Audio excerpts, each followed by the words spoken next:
Un autre groupe que j'ai le goût de vous faire découvrir, ça s'appelle Meet the Mailman. Écoute, ça sonne un peu comme du trash metal avec un petit soupçon de punk. En tout cas, moi, c'est comme ça que je l'ai ressenti. Je les ai vus la première fois vers Wednesday 13. C'est complètement malade. Les gars sont vraiment bons. Pour en parler avec moi, c'est un peu comme le leader du band, Dominique Briand, qui est guitariste pour Meet the Mailman. Salut Doom, comment ça va? Ça va très bien, toi, mon ami? Yes, ça va très bien. Hey, la musique, comment c'est rentré dans ta vie, toi, de jouer de la guitare comme ça, d'avoir une flying V, de s'amuser, de te défoncer sa scène comme ça? Comment c'est arrivé? Écoute, ça part de très vrai, là, très, très, très longtemps, dans la jeune adolescence, dans le fond. On a tous starté, tout le monde, mes chums avec qui on joue présentement.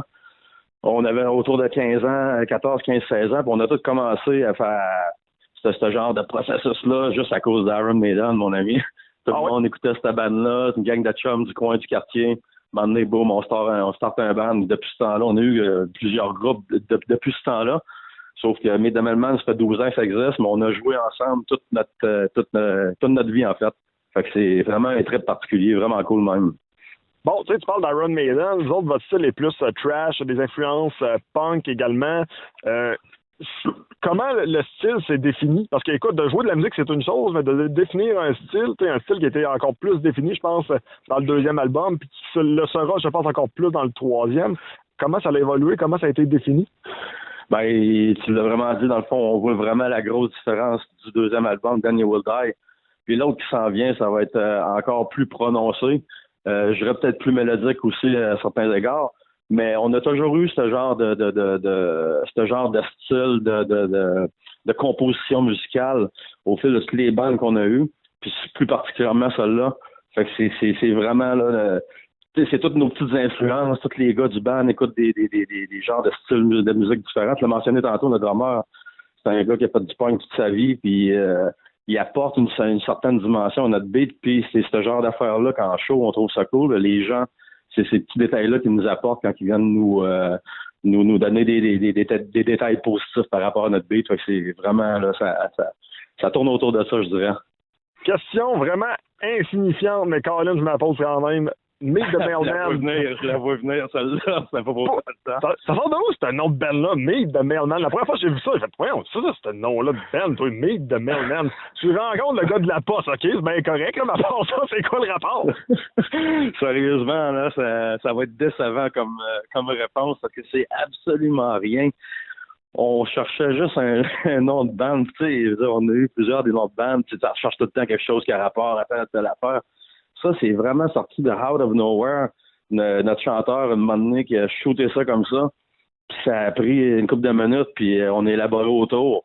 Puis lui, si t'écoutes les paroles du band, c'est vraiment imaginatif. Il n'y a pas de politique, il n'y a absolument rien de ça. C'est tout simplement un voyage musical. Puis on se sert de ce genre de facteurs, des tables-là pour par rapport aux paroles puis tout. Puis ça donne un genre de groove aussi à l'image du band.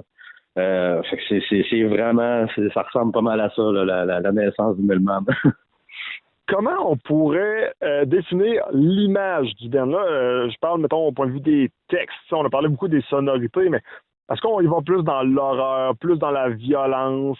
Écoute, le mot trash, j'ai quasiment le goût de te demander en même temps le mot trash, qu'est-ce que ça veut dire pour toi? Qu'est-ce que ça l'évoque pour le band, pour toi-même également? Je te dirais que juste ben, tu sais, quand le monde nous demande c'est quel genre de musique qu'on joue, il va toujours du trash metal, mais tu sais, c'est large pareil, là, des styles musicaux. Moi, ce mot-là, dans ma tête, tout ce que ça veut dire, ça fait juste décrire un genre de son, un genre de style de musique.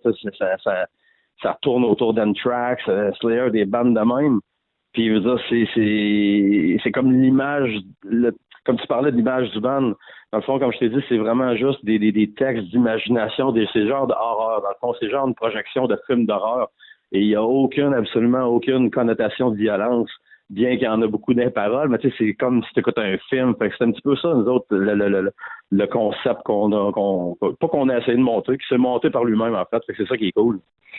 Est-ce que Doom Briand est un gars de trash dans la vie de tous les jours ou c'est un gars simple? Comment t'as dit ça, excuse-moi? Est-ce que t'es un gars de trash dans la vie de tous les jours ou t'es un gars simple? Ah, moi, c'est tout simplement un gars absolument très simple. C'est plus simple. Dans le fond, regarde, on tripe. Si on prend particulièrement la musique comme exemple, on tripe comme quand on était des petits culs de 15 ans, puis c'est comme on tripe de même, puis ça paraît dans notre musique. On se le fait dire, puis c'est un trip qui va continuer jusqu'à temps qu'on soit plus capable de marcher, mettons, là. Ça fait longtemps que vous existez. Comment vous avez réussi à traverser toutes les années? C'est-tu le fait justement que c'est comme un genre de brotherhood mania? Tout le monde est chum, tout le monde est ami, ça fait longtemps que vous vous connaissez.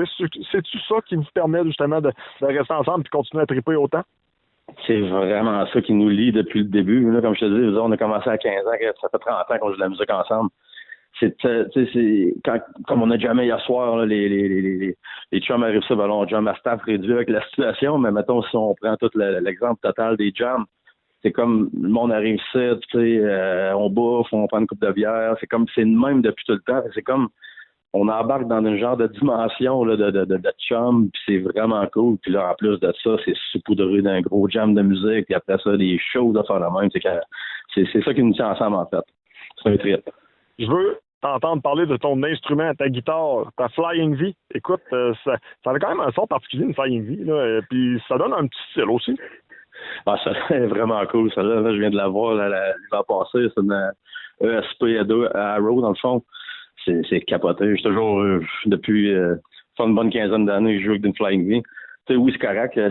Le look des guides, ça, c'est important, mais c'est comme elle est tellement cool. Là. Je veux dire, la shape qu'elle a, c'est important quand tu es debout. Dans le fond, quand tu joues, tu fais des shows, ben, même en jam, c'est comme ça, elle épose à la perfection le corps, cette guide-là. Là. C'est capoté. Là. J'adore les guides. Vous avez eu des opportunités assez malades. Jouer en première partie de Halloween, Wednesday 13, entre autres, comme je mentionnais un petit peu plus tôt.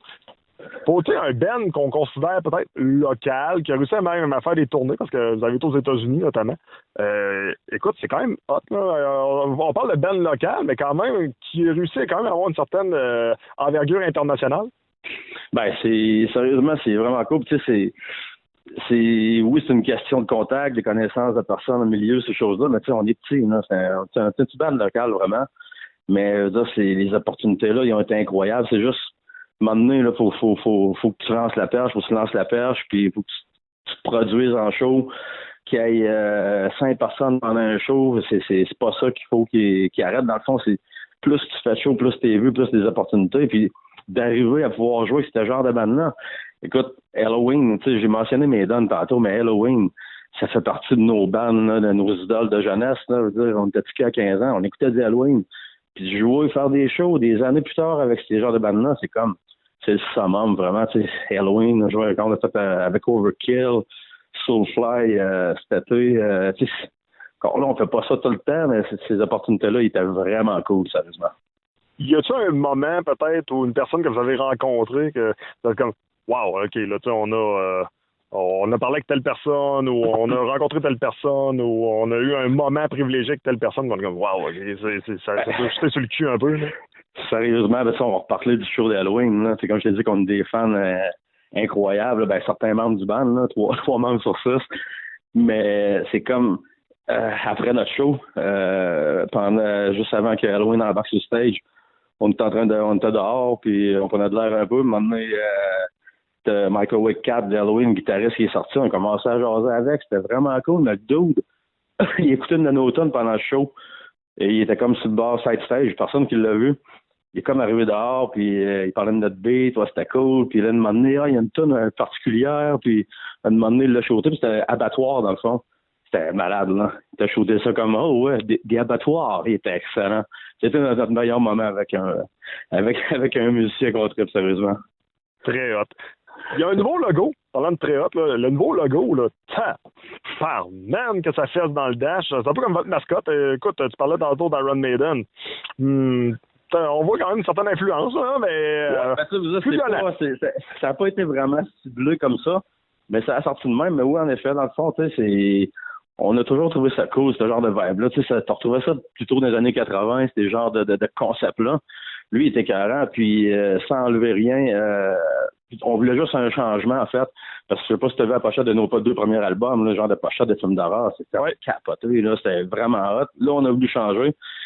C'est arrivé par hasard de même, c'est un d'autre qui m'écrit de l'Indonésie, un gars qui fait des dessins, des logos pis des bandes. Commençait à jaser avec, puis boum, ça a full cliqué. Il nous shoot ça, bang, de même, là, une journée et demie après j'avais parlé. ça a été vraiment là, un coup de cœur incroyable. Fait que, comme tu as dit, dans le fond, nos pochettes d'albums, la pochette pour le troisième album, ça va être ce concept-là, puis notre merch, toutes les paroles. Fait que ça, c'est vraiment, vraiment, vraiment cool le dos de l'Indonésie. Oasis Canadaise, il est malade. Parlant de trademark, Québec City Trash Metal, je pense que c'en est un beau slogan. Ça. Écoute, je pense que non, ça a l'air de rien, mais écoute, je pense que les gens vous reconnaissent avec ça. On s'identifie à ça. Ben, on a comme lancé cette idée-là, de demander pour la première fois on a fait des chandails, ça fait 10 ans de ça. Puis c'est comme ouais, ça pourrait être cool. Là. Je veux vraiment juste identifier le nom de la ville avec un gros trash metal, sans aucune autre signification, mettons. Puis ça a resté. Toute notre merch, tous nos chandails, on a toujours été avec ça. Puis sérieusement, c'est comme une genre de petite ça attire l'œil, puis ça fait comme un lien avec de Melman. Je trouve ça cool, puis en même temps, on peut comme engendrer tout le mouvement ensemble. Fait que c'est vraiment cool, sérieusement, le monde aime ça. Bon, là, on pourrait parler de What's Next. Écoute, le troisième album, tout le monde est au courant, là, il est en train de se faire. On parle possiblement l'été 2021, dans ces coins-là, du moins. Comment ça va sonner? Tantôt, on parlait d'un style peut-être plus défini encore, plus accentué. Plus violent peut-être aussi?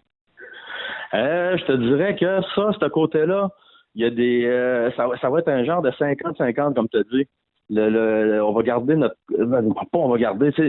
Premièrement, nous autres, quand on compose pas en se disant hey, on va faire ça. C'est tout simplement une tonne après l'autre qui sort comme qu'elle sort, tout simplement de nous autres, de notre tête, notre imagination. Mais c'est cool la progression qu'elle prend. Puis ce que ça va donner là, avec les 4 tonnes qu'on a là, c'est vraiment un mix de trash avec de la mélodie comme notre bon vieux Martin qui est capable de nous le faire à la guitare. Ça va être saupoudré d'un clavier vraiment d'ambiance incroyable. Sérieusement, je pense que ça va être, à mon goût, à moi, le meilleur qu'on va avoir fait à date.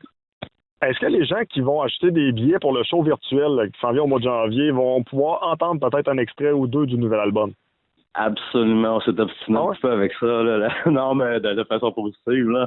Il y en a toujours qui sont en jouer d'en faire le plus possible, d'autres plus restreints. Fait qu'on va assurément faire deux tonnes du nouvel album, dans le fond. On veut pas trop s'avancer dans le sens que là, la troisième, quatrième sont quasiment finis, mais on va y aller vraiment avec les 2 premières là, qu'on a composées. Puis c'est sûr qu'on va clencher dans le show virtuel, c'est garanti.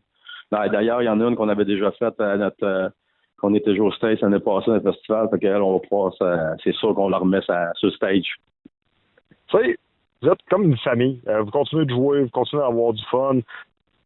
Maintenant, là, on s'entend, tu sais, c'est du fun soir après soir, mais est-ce que tu penses qu'on a entendu le meilleur de ce que vous avez à offrir ou il y a encore plusieurs belles années pour ce groupe-là?